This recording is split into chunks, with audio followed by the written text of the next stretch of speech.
barkanmu da warhaka.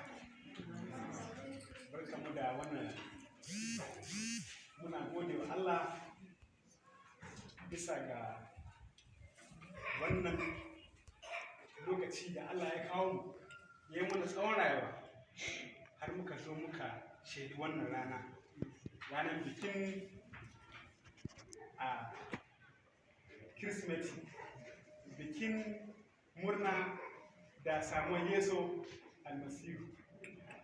Allah kuma ya sa mu lafiya mu ƙare lafiya.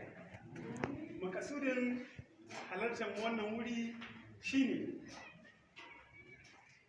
kamar yadda na gaya muku, mun zo mu ci ku murna ne, kuma wannan tarbiyya gaskiyar magana ba wannan ya nuna mana ita ba, face kamar yadda gaya muku da shugabanmu ne Sheikh Ibrahim Alzazzaki, shine ya buɗe mana ido, ya nuna mana wannan akwai a musulunci, akwai, amma an sa son rai, an rurrufe. Abin da yasa nake ce muku akwai a musulunci shine shi musulunci ba zai yi gare ka ba, dole sai kana da imani akan wasu abubuwa. To imanin na akan wasu abubuwa, daga cikin imanin na akwai sai ka imani da annabawan Allah, sai ka imani da ma'aikan Allah. Yesu almasihu annabin Allah ne, ma'aikin Allah ne, Allah ya tuko shi.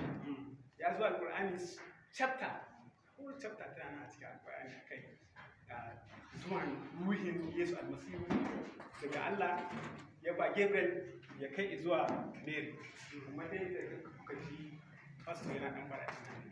So makasudin da zan muke nan, amma dai ba zan so in cika ku da surutu da yawa ba.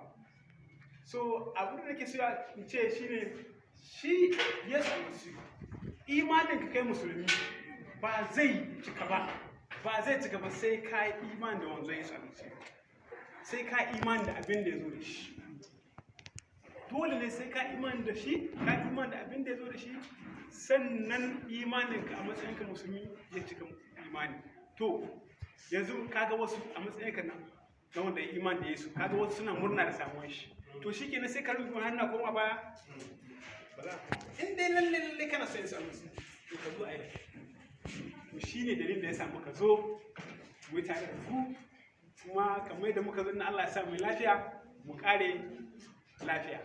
Allah ya ƙara ba mu zama lafiya da kuma insha Allah. Zan so in dinga yaci malamin mu dan ce wani abu. Mun gode sosai ba. Mu ga muke jama'a. Mun gode.